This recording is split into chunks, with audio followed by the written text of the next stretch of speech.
Putri, terima kasih juga mau bergabung ya. Nanti akan bercerita tentang bagaimana perjumpaan dengan Reza, kemudian bagaimana akhirnya memutuskan untuk menikah, dan yang belum terjawab adalah bagaimana orang tuanya Reza bisa menerima Putri ya. Tapi sebelum kita lanjutkan, ada baiknya kita simak dulu liputan berikut ini. Kebahagiaan Putri Herlina begitu terasa kala Reza Hilwat Sumantri mengucapkan ikrarnya secara sah meminang Putri Herlina untuk dijadikan teman pendamping hidupnya. Tepatnya pada 13 Oktober 4 tahun silam. Pernikahan Reza dan Putri bagaikan kisah di negeri dongeng yang mengharukan. Reza yang tampan dan terlahir dari keluarga berada menikah dengan gadis pujaannya yang memiliki keterbatasan fisik. Putri Herlina terlahir dengan kondisi fisik yang tidak sempurna. Namun kekurangan fisik yang ada pada Putri bukan hal penting bagi Reza. Bagi Reza, bahagia ketika bersama Putri adalah hal yang tidak pernah dia dapatkan sebelumnya. Dia selalu menerima sang istri apa adanya, dan begitu pula sebaliknya. Meskipun bukan pria yang romantis, Reza akan selalu menjadi pangeran dalam hatinya.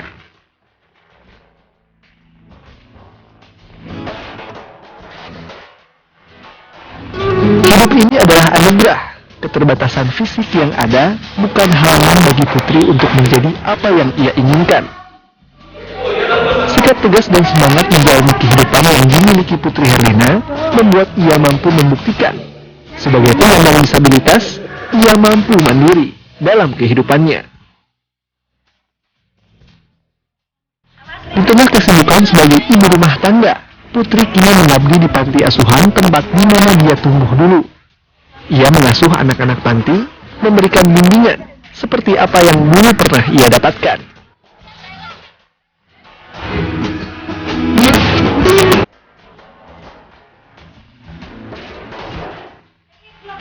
Kini, kehidupan Reza dan Putri pun bertambah bahagia dengan hadirnya sang buah hati, Aliza.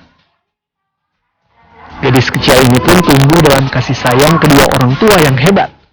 Ayah ibu yang saling melengkapi satu sama lain dalam mengarungi bahtera rumah tangga.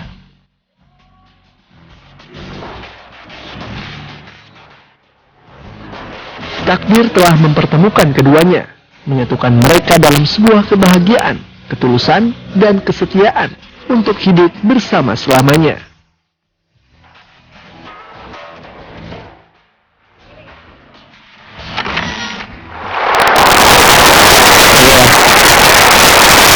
Luar biasa ya. Nah Putri, jadi sejak lahir memang tidak punya kedua belah tangan. Dalam perjalanan di panti asuhan, kemudian bagaimana ceritanya ketemu Reza? Waktu pertama kali kan Mas Reza kasih donasi di panti, terus aku yang nemuin Mas Reza kan.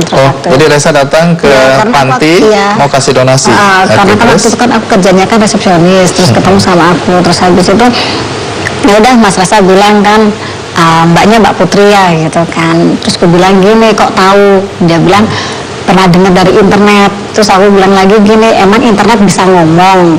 Udah cuma gitu doang. Cuman kan saya hanya sebatas karyawan sama Mas Reza kan tamu, jadi kita saya nggak ada rasa apa-apa sama sekali. Ya udah waktu itu juga terus langsung nganterin Mas Reza ke Bangsal, jadi nengok adik-adik yang ada di Bangsal, terus ngejelasin panti seperti apa kayak gitu. Oke, tunggu dulu, kita selidiki Reza nih, motifnya dulu ya. Memang datang mau donasi atau sebenarnya ada udang di balik bakwan? Biasanya aku emang suka ke panti asuhan gitu ya, menyumbang gitu di Jogja. Dan kebetulan yang sayap ibu itu belum pernah gitu. Nah saya waktu itu browsing tentang sayap ibu itu, panti asuhan cacat ganda. Saya lihat di situ ada anak-anaknya seperti apa di websitenya, dan ada fotonya Lina di situ. Baru kita percaya ada motif ini. Jadi ya sebenarnya memang saya pernah lihat sebelumnya gitu waktu Pak browsing gitu. Jadi ketemu ya kebetulan juga sih pas waktu itu diterima sama Lina juga. Waktu pertemuan pertama itu sudah dek atau tidak? Ini untuk Reza, karena Putri biasa-biasa aja. Biasa aja ya, Bang. Gimana Reza? Iya, pertama kali ketemu langsung gimana ya, langsung ada perasaan sih memang. Ada perasaan? Langsung ada perasaan.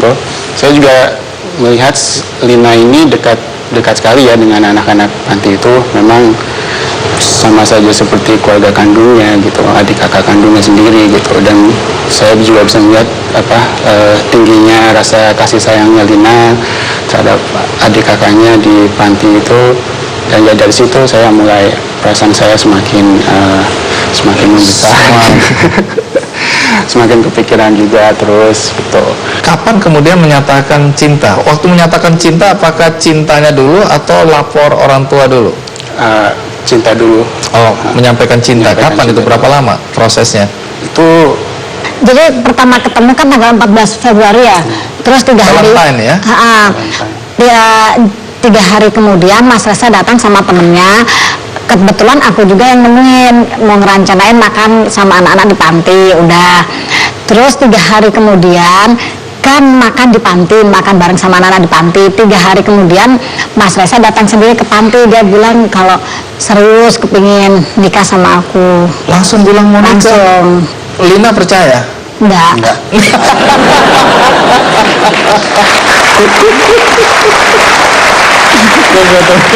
Saya pikir langsung berbunga-bunga. Nggak percaya? Enggak, Kenapa enggak. nggak percaya?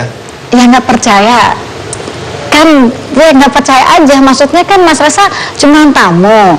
Terus aku kan anak panti. Terus cuman ya kerja di panti. Terus anak panti. Nggak mungkin gitu kalau seumpamanya Mas Reza itu serius sama aku gitu kan.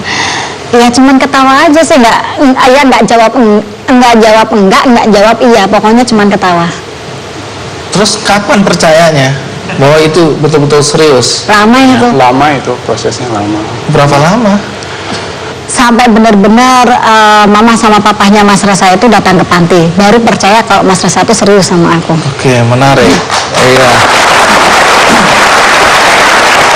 Nah, perjuangan Reza ini berarti dua ya, meyakinkan Lina, Iya. meyakinkan ibu. Kan kembali lagi ke cerita tadi, waktu lapor ke ibu keberatan. Iya. Berapa lama Reza mampu untuk meyakinkan ibu bahwa ini betul-betul pilihan Reza, dan Reza merasa yakin bahwa ini akan membawa Reza ke jenjang perkawinan dan bahagia? Cuma mama mah nggak lama kok. Iya, iya. Lebih baik kita tanya mamanya aja ya. Ya. Iya, baik. Ibu Neneng ada di sini nih ya, dengan Pak Maman Sumantri. Terima kasih sudah hadir. Selalu menarik ya, bagaimana romantika kehidupan anak-anak dan bagaimana perasaan orang tua.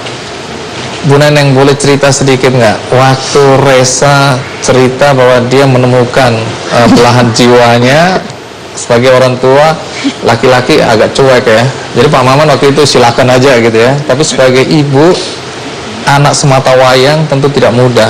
Apa yang Ibu Neneng rasakan waktu Reza lapor punya kekasih Ya, gadis yang tidak sempurna? saya kaget sekali itu apa yang ujug-ujug gitu kalau bahasanya itu.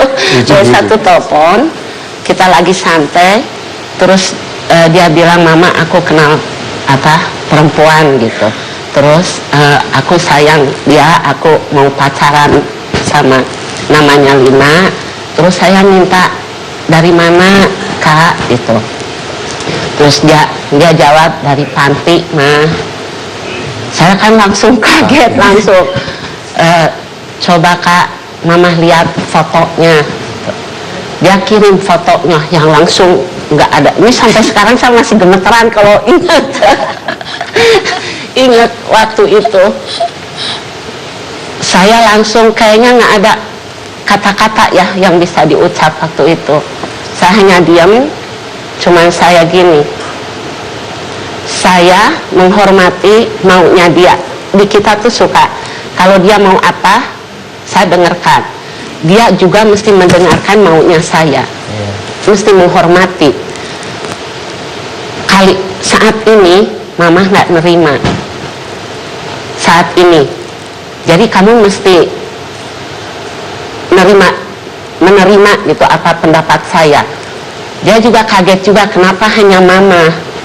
Saya udah bilang sama Papa, udah bilang sama kakaknya, begitupun sama adeknya. Saya tambah marah di situ karena it's only me, the bad one. Cuman aku sendiri gitu, merasanya. Jadi saya bukan marah sama dia juga, saya marah sama suami kok ada diem. Ini udah tahu seminggu sebelumnya. Kakaknya, adeknya juga sama. Kok saya the last one gitu. Nah itu saya yang marahnya itu. Saya langsung matikan itu telepon, saya nggak nerima telepon. Tapi anak saya SMS terus, Resa. Seminggu perjuangan itu ya? Seminggu itu, maafkan saya, maafkan saya. Saya hanya ingin bahagia. Dia selalu gitu, saya baca, saya tetap baca itu message-nya. Saya juga nggak enak, saya tuh belum pernah ada sama Resa tuh, belum pernah ada perselisihan seumur anak, seumur Resa. Nggak pernah ada berantem, nggak pernah marah-marah. Atau ada apa sih? Konflik. Ada. Resa tuh anaknya yang penurut begitu, Bang Andi. Terus? Jadi pas waktu itu kok Resa bisa begini gitu, bisa mentang gitu. Dia bilang begini, pertama sih yang saya harapkan Mama ngajarkan aku mesti bahagia hidup ini. Saya jadinya dibalik begitu, Bang Andi. Jadi apa perkataan saya sebelum. Nah, berapa 3 harian kali ya Pat ya, 3 harian saya sih nggak berhenti menangis gitu, nggak berhenti. Suami saya juga sampai telepon temannya gitu, kok belum pernah semarah begini, katanya istri saya gitu. Nah udah saya sholat lah tahajud begitu, saya langsung, kalau ini untuk bahagianya anak saya akan terima. Nah itu mungkin menjadi berkah ya. Saya langsung telepon anak saya, Res, Mama ke sana. Saya ke sana, saya lihat pantinya, saya kaget banget. Cuma waktu saya lihat, hari itu Ibu kaget lihat Resa ya? Iya, lihat Resa cara menangani adik-adiknya Lina itu. Pas kita datang tuh adik-adiknya Lina langsung Mas Resa begitu.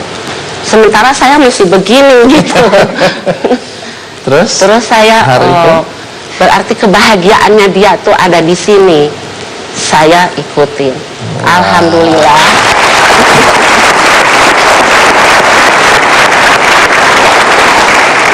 Jadi sekarang bahagia dong ya, sudah punya cucu. Iya, cucu tercinta. Iya. Aduh. Jadi mata jadi berkaca-kaca juga ya. Lihat, terima kasih Bu Neneng ya.